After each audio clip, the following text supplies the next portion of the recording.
Olá, gente, seja muito bem-vindo ao Dentro da Área aqui na tela da TV Assembleia, o programa de esporte que te leva todas as modalidades. E saiba o que vai ser destaque no programa de hoje. Balsas Futsal é eliminado na primeira fase da Copa do Brasil de Futsal. Sampaio Correia empata com o Paraíso no Brasileiro Feminino A3. Sampaio Basquete vence o São José e permanece na liderança da LBF 2026. Pela Copa do Nordeste, Maranhão e Imperatriz são derrotados na segunda rodada. E mais uma reportagem especial em homenagem aos 103 anos de fundação do Sampaio Correia. Tudo isso agora no Dentro da Área, que já está no ar.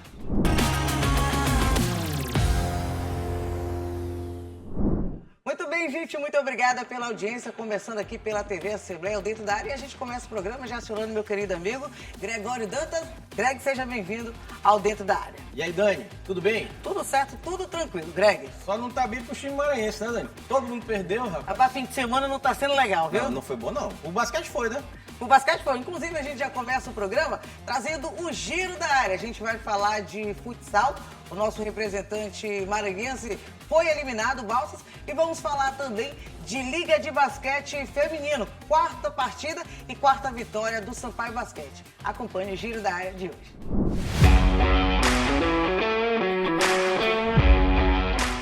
A participação do Balsas Futsal na Copa do Brasil de Futsal chegou ao fim na manhã do último domingo, após uma derrota por 7-1 para o Atlético Piauiense, na partida de volta da primeira fase da competição nacional. Foi disputada no ginásio Verdão, em Teresina. Precisando de uma vitória fora de casa para levar a disputa para a prorrogação, já que perdeu o jogo de ida por 2-0, o Balsas tentou se impor em quadra, mas o Cavernão, atual campeão brasileiro da modalidade, mostrou a sua força diante do torcedor piauiense e carimbou a vaga no segundo jogo nas oitavas de final. O Sampaio Correia ficou no empate sem gols com o Paraíso Futebol Clube no último sábado, pela segunda rodada do Brasileirão Feminino A3. O confronto foi realizado no estádio Antônio Damião, no interior do Tocantins. Com o resultado, o Sampaio soma mais um ponto na competição e se mantém entre os primeiros colocados do Grupo 6. O Sampaio volta a campo no próximo sábado, dia 4, pela terceira rodada do torneio. O adversário será o Liga São João, em confronto fora de casa. A equipe segue invicta no Brasileirão Feminino A3 e busca a primeira vitória na próxima rodada para se consolidar na zona de classificação. O Sampaio Basquete segue implacável na Liga de Basquete Feminino, a LBF 2026. No domingo, a equipe maranhense visitou o São José no ginásio Teatrão, em São José dos Campos, e não deu chances para as donas de casa, vencendo por 90-50. Com o resultado, o Sampaio Basquete mantém o 100% de aproveitamento, chegando à sua quarta vitória em 4 jogos. O Sampaio agora retorna para São Luís para reencontrar a sua torcida. O próximo desafio vai ser contra o Maringá, no sábado, às 5h30 da tarde, no ginásio Costa Rodrigues. Giro recheado, Greg, de muitas modalidades. A gente começa falando da eliminação do time maranhense. O Balsas foi eliminado na Copa do Brasil. Perdeu de 7-1 o segundo jogo, Greg. Já tinha perdido, né, em Balsas no primeiro jogo e agora foi lá pro Piauí, né? E no Verdão, né? Não foi no Verdão. No Verdão, no ginásio Verdão. E perdeu novamente. Infelizmente foi uma derrota doída, né? 7-1 não é pra qualquer um. 7-1 só lembra aquele, né, de 2014, né? Que não tem nenhuma boa lembrança pra torcida brasileira. Né? Então, assim, o Balsas, que é tradicionalmente uma equipe forte aqui do futsal aqui do estado do Maranhão, mas esse ano não representou nada legal nessa competição, né, Dani? Infelizmente. E agora a gente falando sobre vitória, vamos falar do Sampaio Basquete. Greg, no giro a gente trouxe também quarto jogo, quarta vitória consecutiva. Voando, viu? As meninas do Sampaio Basquete. Aqui arrebentou, né? Sampaio mais uma vez mostrando o porquê que é favorito a conquistar o tetracampeonato nacional, né? Claro, tem uma pedra no sapato que é o César Araraquara, né, Dani? Mas vamos deixar o César pra lá. Por enquanto, na temporada regular, 4 jogos, 4 vitórias, 100% de aproveitamento. 2 jogos em São Luís, 2 vitórias, 2 jogos fora mais 2 vitórias. Sampaio ganhou com uma diferença de 40 pontos, meus amigos. 40 pontos é ponto demais, né, Dantinho? Passou dos 90, não chegou a passar dos 90, foi 90, 50. No primeiro jogo passou dos 80, ou seja, o Sampaio não só vence, como está convencendo e muito bem. É verdade. Então, assim, o Sampaio arrebentou a equipe do São José, o jogo disputado lá em São José dos Campos, né, no interior do estado de São Paulo. É bom destacar aqui mais uma vez, e aliás, pela terceira vez, a Gabi Guimarães, convocada para a seleção 3x3 de basquete do Brasil para disputar o pré-mundial, foi a MVP, né, que é a jogadora mais valiosa da partida. Arrebentou com duplo-duplo, 20 pontos e 10 rebotes. Né? E também destaque para Jaylee Cherry, né? Olha quem diria. Né? A Jaylee Cherry também entrando agora no rol, né? Acabando com o jogo. Então o Sampaio, eu acho, Dani, que esse ano está encaminhado, cara, para tentar, sim, desta vez conquistar o tetracampeonato nacional. E não tem SESI, não. Se tiver, a gente joga fora esse SESI. A gente fica nessa torcida. Tira aquela se pedra Deus da quiser, frente. para tirar essa pedra do sapato. E esse ano vai vir, viu, esse tetracampeonato. E agora a gente vai para um breve intervalo, Greg. Depois do intervalo a gente vai falar dos 103 anos do Sampaio Corrêa. A gente tem uma reportagem bem legal. Depois do intervalo a gente traz. Segura aí que já a gente volta.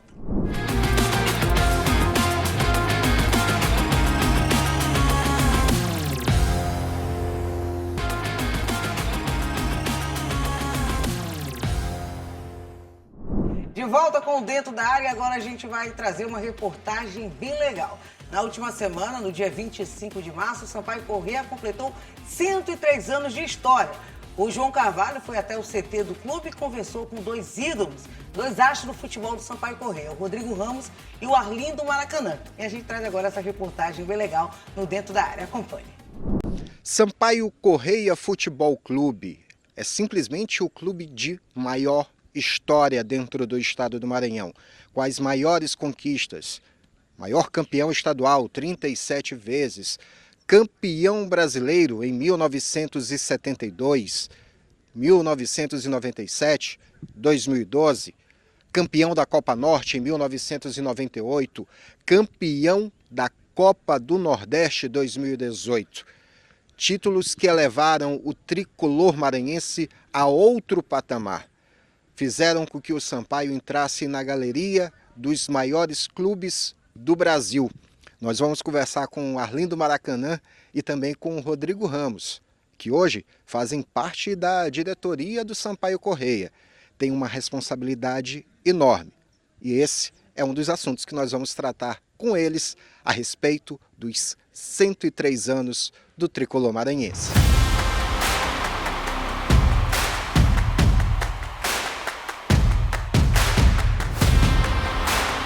Aquele plantel que está ali atrás hoje é responsável por dar as vitórias ao Sampaio Corrêa dentro de campo. Nos anos passados, diversos outros atletas estiveram fazendo a mesma coisa. Entre eles, um maranhense que não vai sair da memória do torcedor tricolor. Isso porque, além de ter dado muitos títulos, ele é filho da terra, nasceu por aqui mesmo. Na realidade, foi por aqui que ele iniciou a sua trajetória como profissional. E eu conversei com ele, Arlindo Maracanã.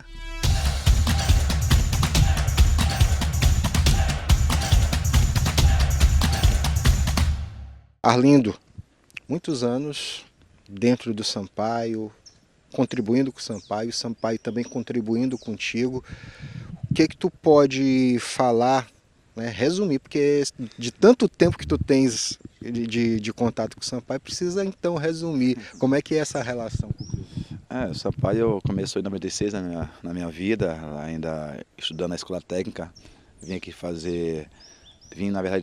vim tipo convite de uma pessoa, que foi o seu Jababassu, ainda com menino ainda. Aí passamos aqui nessa avaliação e ficamos de 96 até 2001 no Sampaio, né, onde eu passei a base, subi muito rápido, né, em um ano de clube já tinha subido para o time profissional.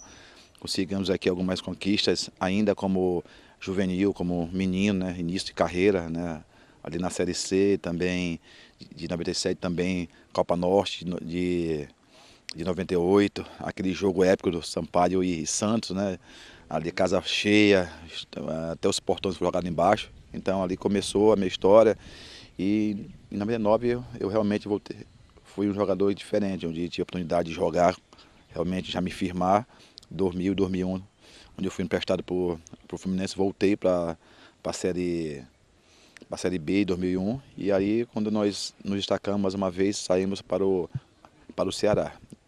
Essa foi a primeira parte da história, Sampaio, ali alguns títulos, né, ainda em formação. Já volto em 2011, já formado, já para encerrar a carreira, com 32 anos. E aí eu consigo ter no Sampaio talvez a minha melhor fase aqui na equipe do Sampaio, né, onde nós conseguimos o acesso e também campeonato invicto da Série D de 2012, né, voltando o futebol maranhense a ser destaque a nível nacional, estádios cheios. E ali nós conseguimos ali levantar aquela taça, não somente da Série D, mas também do estadual e da Copa União, que foi extinta. Então, para nós, foi anos maravilhosos.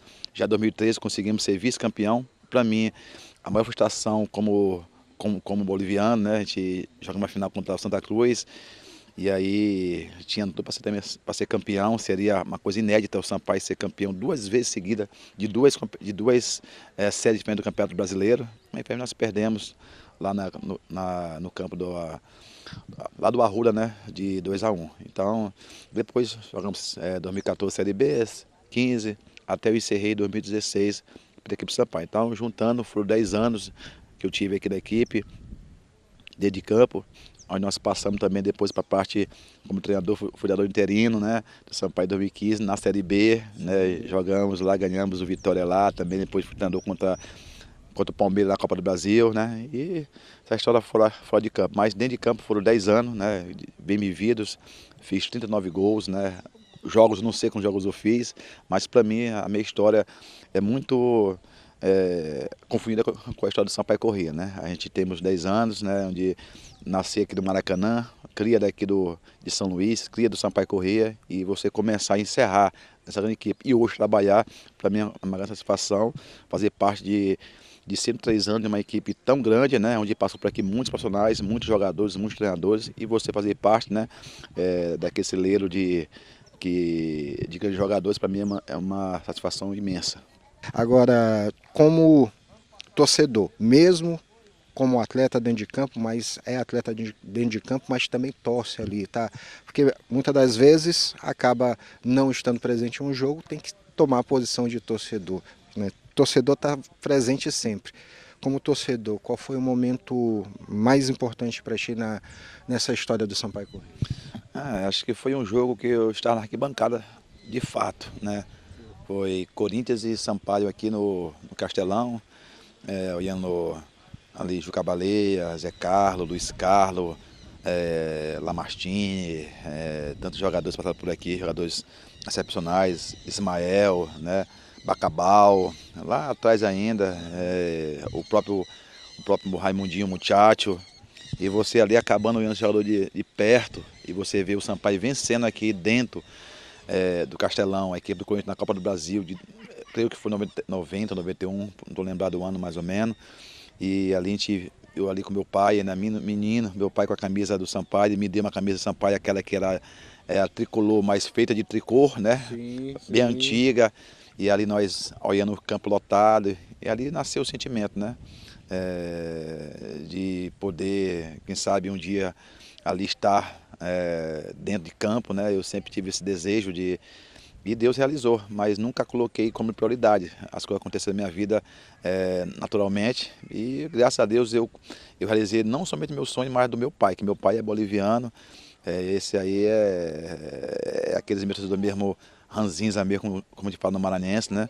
E eu também passei a gostar, né, a vivenciar o Sampaio, né, desse jogo. Então, o jogo ficou marcado para mim, foi Sampaio 3 e Corinthians 2 aqui no Castelão, na Copa do Brasil.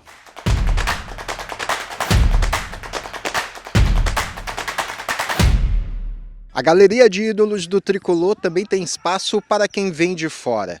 Ele não começou a carreira aqui dentro do estado do Maranhão, mas começou a ganhar projeção justamente por aqui. Primeiro esteve na região tocantina, vestindo a camisa do Imperatriz, mas foi com o Sampaio Corrêa que ele de fato foi ganhando a projeção nacional e sendo conhecido, se tornando paredão do tricolor. Rodrigo Ramos é a próxima entrevista que você vai acompanhar.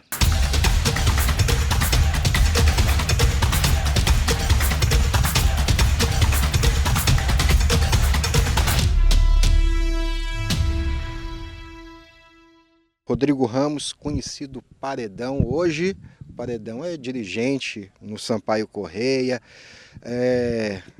Como é que é contribuir com a história do Sampaio Corrêa, né, hoje fora das quatro linhas, tendo em vista tudo que já fez, a importância que tu tem para o clube, a importância que tu tem para o torcedor?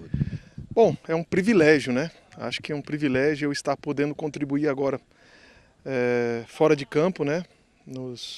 Na diretoria, hoje como executivo, pela continuidade dessa história bonita, né? Pela continuidade daquilo que a gente fez dentro de campo. Dentro de campo foi uma história realmente bastante extensa, comprida, né? Com muitas conquistas.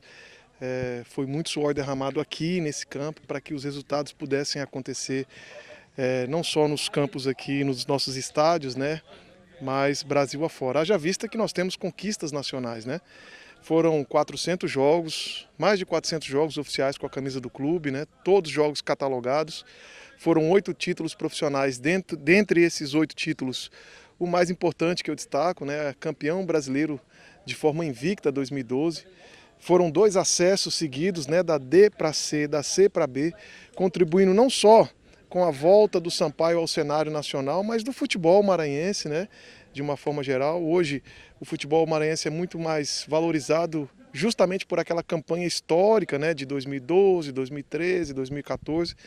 E a gente agora com essa missão, com essa responsabilidade, mas eu me sinto preparado, até porque eu vivi tudo isso dentro do campo e estamos tentando, né? Implementar toda essa história vitoriosa, juntamente com o nosso presidente Sérgio Frota, com a nossa diretoria, com toda a comissão técnica, para que o Sampaio possa voltar aos anos gloriosos aí que nós tivemos nesse passado bem recente. Fala pra gente a respeito da proximidade, do contato, da paixão do torcedor boliviano, né? Essa proximidade que tu ainda tens com ele, porque não foi fácil quando chegou, né? Fez uma história lá no Imperatriz, como tu disseste, alguns olharam com desconfiança, rapaz, está vindo do Imperatriz, como é que vai ser? E de repente tu conquistaste o torcedor tricolor. Eu brinco que eu entrei aqui no Sampaio em 2008, né? Eu lembro muito bem o dia que eu me apresentei aqui, nesse CT, foi no dia 12 de maio de 2008, e eu entrei aqui como Rodrigo Ramos, né? Entrei como Rodrigo Ramos e no final de 2016, quando eu encerrei a minha passagem dentro das quatro linhas, eu saí como Paredão, né? Naquele primeiro jogo ali em 2008 contra o Chapadinha, já me colocaram como Paredão e isso foi ficando. Então eu tenho um orgulho muito grande de ter contribuído com o clube, mas também sou eternamente grato porque foi o Sampaio que me projetou a nível nacional. O Imperatriz me trouxe a nível estadual, né? Fui campeão com o Imperatriz em 2005, na campanha histórica que tinha Ralf, Rubsen, Edu Chiquita e tantos outros atletas, né? Mas a nível nacional, quem abriu as portas, quem me lançou foi o Sampaio. Repito, entrei como Rodrigo Ramos e saí como Paredão. Esses relatos que vocês acabam de acompanhar são palavras de quem contribuiu na história desses 103 anos do Sampaio Corrêa. Mas como toda história, precisa ser continuada. Novas páginas virão. Novas páginas estão sendo escritas.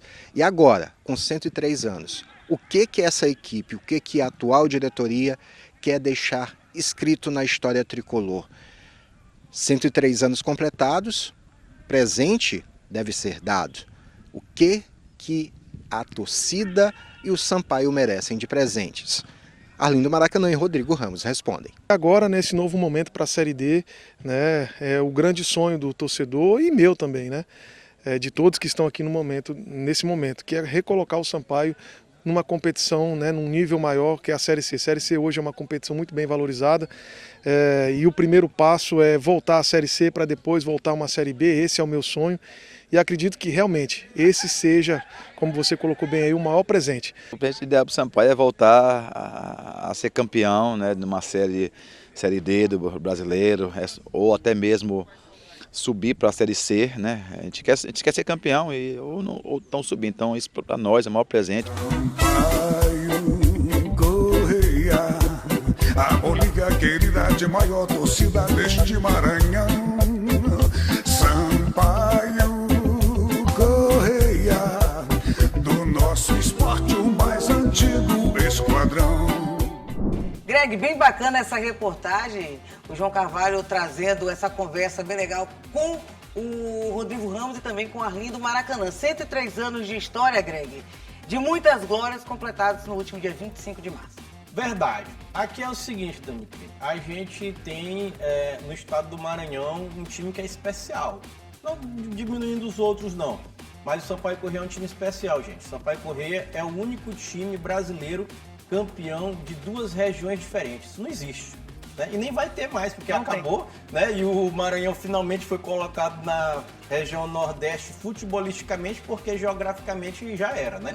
Então o Maranhão ganhou, o Sampaio ganhou a Copa Norte em 98 e ganhou a Copa do Nordeste em 2018, 20 anos depois. Então é um time único nesse aspecto. Também é um time único em outro aspecto, o único campeão de 3 divisões diferentes do Campeonato Brasileiro, Série D, C e B. Único também em outro aspecto, porque é o único bicampeão invicto da Série C e da Série D. Então é assim. E além disso, 37 campeonatos estaduais. O Sampaio é um time extremamente glorioso, de muitas conquistas e de muitos nomes importantes. Aí você pode acompanhar 2 desses nomes que fizeram história no Sampaio Corrêa, principalmente a história mais recente, o Rodrigo Ramos, goleiro, capitão do Sampaio, e Arlindo Maracanã, que era lateral direito, / segundo volante, / meia, que também foi capitão do Sampaio Corrêa e levantou taça vestindo a camisa do Sampaio. Começou a carreira no Sampaio e terminou a carreira do Sampaio, Arlindo Maracanã. Sampaio Corrêa de tanta gente, viu, Dani? Djalma Campos, Bimbinha, Neguinho, que marcou os 5 gols de pênalti, e diz a lenda que 72 depois desmaiou. Né? Caiu duro no chão, né? Sampaio Corrêa de Arlindo Maracanã, já falei, de Rodrigo Ramos, de Eloy, de Paulo Sérgio, Pimentinha, Edgar, Sampaio Corrêa, gente, de Marcelo Baron, Jairo Lenze, Cal, Adãozinho, Esquerdinha, lá em 97, 98, né? Então assim, o Sampaio é glorioso, cara. O Sampaio é gigante, só que vive, infelizmente, afundado numa crise que parece sem fim, né? Nos últimos 4 anos foi só decadência, derrota, rebaixamento atrás de rebaixamento. Sequências de rebaixamento do Sampaio. Da B para C, da C para D e da D para nada. E aí só teve série... só teve série esse ano porque mudou o regulamento da CBF, senão não ia ter nada. Uma super série D. Exatamente. Então assim, a situação do Sampaio é crítica. É de verdade o que eu estou falando. A situação do Sampaio é crítica hoje. Não condiz com a realidade e com a história do Sampaio Corrêa, o que o Sampaio vive hoje. E eu não tenho papas na língua. A responsabilidade é do presidente do Sampaio, o presidente Sérgio Frota. Ele é um centralizador que diz tudo o que deve acontecer ou não deve acontecer no Sampaio. Todo mundo do meio do futebol sabe disso. Quer escalar time, quer demitir técnico, quer entrar em vestiário, quer montar um time, depois desmontar, depois montar de novo, né? Durante a mesma temporada, isso umas 3 vezes ele faz isso geralmente no ano. E ultimamente deu tudo errado. Então, já que ele centraliza e diz que ele é o Sampaio, a culpa é dele. A culpa é do presidente Sérgio Frota da realidade que o Sampaio está hoje. Aí, mas ele levou o Sampaio à Série B e quase subiu. E daí, devolveu para onde encontrou. Devolveu para onde encontrou. Então, assim, teve os seus momentos de glória? Teve. Só que hoje é um momento de tragédia. O Sampaio vive um processo de reconstrução, agora falando já mais pra cá, né? Agora, Francisco Diá, com a esperança do Diá. Né? Do olhar clínico. Do olhar clínico, o olhar mágico, do encanto do Diá, porque muita gente muita gente trata o Diá como um cara folclórico, né? Porque ele dá aquelas declarações engraçadas, polêmicas e tal. Mas o Diá entende muito de futebol, Dani. E já fez sucesso no Sampaio e em vários times aqui da região Nordeste. Vários. time do Piauí, do Ceará, Rio Grande do Norte, Paraíba, o Diá conhece. E ele conhece o mercado. O Sampaio está nas mãos do Diá. Ele está contratando todo mundo é a indicação dele. Todo mundo que está chegando no Sampaio é a indicação do Diá e o torcedor está se apegando a essa esperança de dar certo o que o Diá está fazendo. É isso para hoje. O Sampaio é um time glorioso, grandioso, histórico no futebol brasileiro, mas vive uma crise sem fim, afundado no caos. É isso, Greg. É isso. Dessa forma a gente vai pro intervalo, viu? Tá bom, Depois do intervalo, a gente vai falar sobre Copa do Nordeste. Os representantes maranhenses foram derrotados no último fim de semana. Maranhão e Imperatriz. Daqui a pouco a gente volta.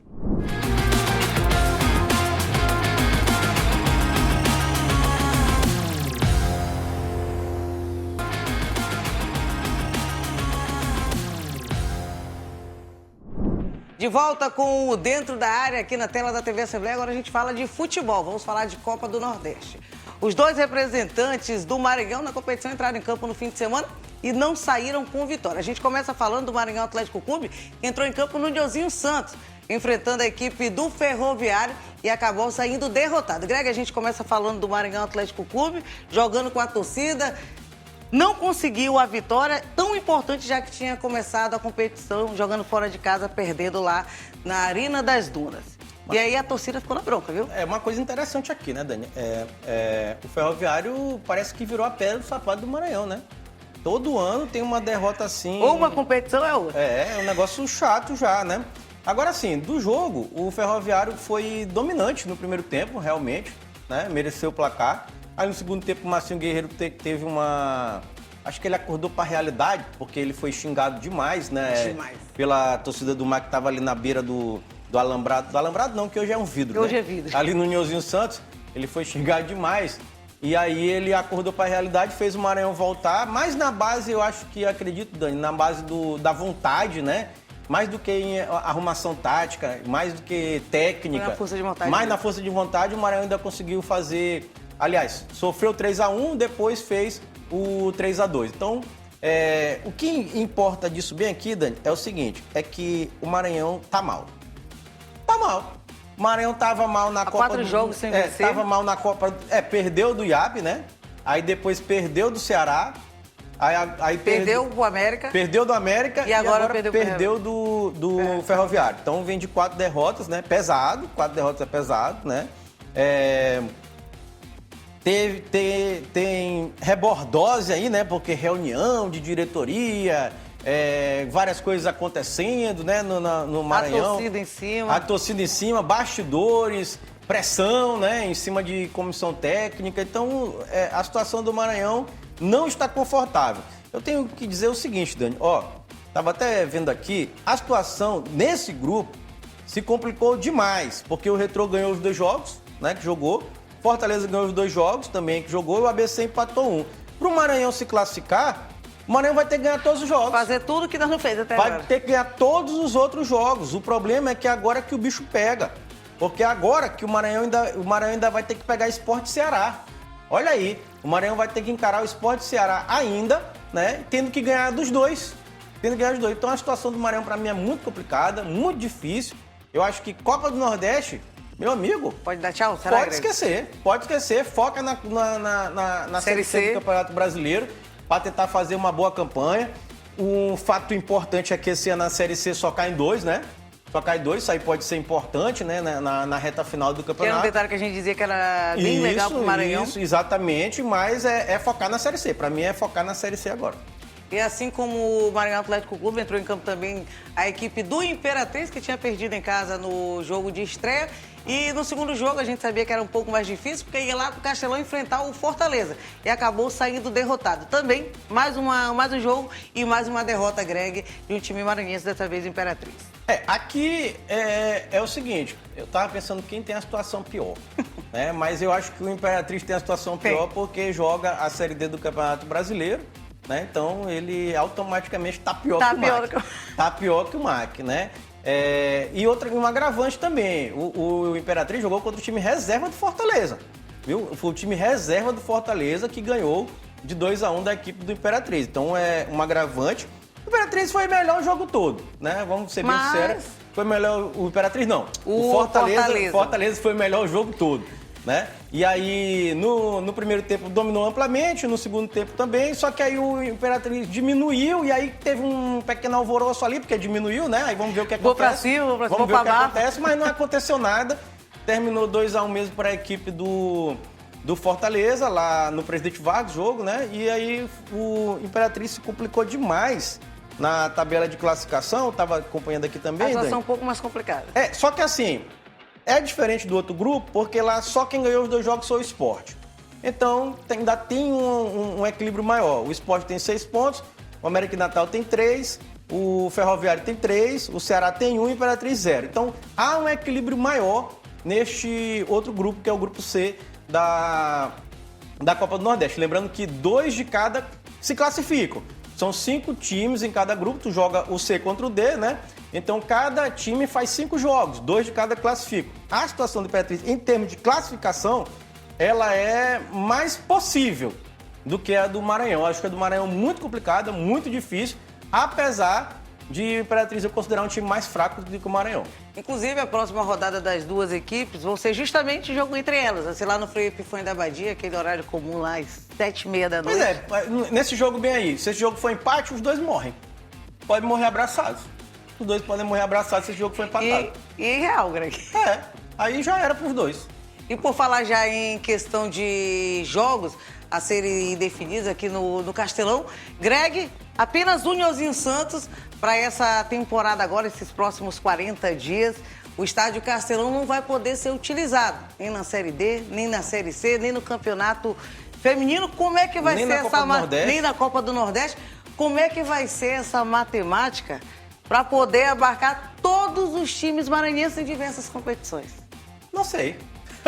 Não tem como. Eu não sei. Não tem como. Eu não sei. No programa passado eu dei uma sugestão. Rapaz, vamos conversar com o pessoal lá de Ribamar. A gente deu ideia do Moropóia. Para tentar liberar o Moropóia, né? Que aí tentar liberar o Moropóia, dá para receber alguns jogos. Por exemplo, o IAP pode mandar jogo lá. O Moto se mostrou interessado a mandar jogo lá. Inclusive, mandou. No Campeonato Maranhense. Então, eu acredito que se a gente conseguisse a liberação do Moropóia, a gente daria um desafogo. Dava uma respirada. Ao Nhozinho Santos, porque esse mês de março e abril acabou, viu, gente? Março e abril não tem Castelão. Não tem Castelão. E acho que até o dia 3 ou 4 de maio. Então, ainda vai, então entra no mês de maio aí, né? Um fato, agora tem uma coisa que é bem grave. Tem uma coisa que é bem grave aqui que chama a atenção. 4 de abril, sábado de aleluia. Agora. Sábado agora. Próxima semana. Sábado agora. 3h30 da tarde, IAP e Maracanã. Nhozinho Santos. 4 de abril, sábado Horário. agora. 5 horas da tarde. 5 horas da tarde. Maranhão e Guarani, Série C. Aonde? Estreia da Série C. Nhozinho Santos. 5 de abril, domingo, 5 horas da tarde, Moto e Parnaíba. Nhozinho Santos. Não dá. É impossível. Tem um choque de horário, isso aqui já não dá. Pronto, isso aqui já não deu, né? Mas também é impossível tu fazer 3... É impossível não, tu até pode fazer 3 jogos seguidos num estádio. Só que acabou o gramado. Tu vai fazer 3 jogos profissionais seguidos no estádio, tu vai destruir o gramado de Nhozinho Santos. Não tem como. Não tem como. Então assim, eu não sei o que vai fazer. Hoje, para quem tá assistindo o programa inédito, segunda-feira, 8 horas da noite, né? Então, até este momento... Indefinições. Não sabemos o que vai acontecer com esse jogo aqui. E provavelmente deve mudar a IAP e Maracanã, porque a Série C, né, maior que a Série D. É maior que a Série D. Então, tem um peso o maior. jogo do Maranhão deve ser mantido para o sábado de aleluia, 5 horas da tarde. E o do IAP deve sofrer alguma alteração. Agora, para onde e quando e hora e local... Só sabemos o porquê. Eu sei lá, eu não sei. É isso mesmo. Verdade. Greg, então desse jeito a gente vai encerrando o programa de hoje, sem saber como é que vai ser esses campeonatos com apenas um estádio aqui no Maranhão. Hoje é segunda, quem tá assistindo inédito, e o jogo é sábado, a gente não sabe. A gente Ninguém ainda não sabe. O futebol maranhense sempre pregando a gente, né? Greg, quem quiser assistir novamente o programa, dia e horário. Pois é, você que quer acompanhar nosso programa, pode acompanhar através dos nossos canais de interação, né? Tem o nosso site, que é o al.ma.leg.br/TV. Tem também o telefone da nossa redação, que é o 3269-3028. Nosso WhatsApp que está passando aqui embaixo da sua tela. Lembrando que o Dentro da Área tem reprise. Toda terça-feira, às 7h30 da manhã e também às 2 horas da tarde na tela da TV Assembleia. Este programa ele está disponível no YouTube da TV Assembleia. Lá você pode comentar, curtir e compartilhar com seus amigos todas as matérias, reportagens e o programa inteiro. O programa é multiplataforma. Greg, a gente se encontra então no próximo programa. Valeu, minha amiga. Gente, obrigada pela audiência. Até lá, tchau, tchau. Tchau, até mais.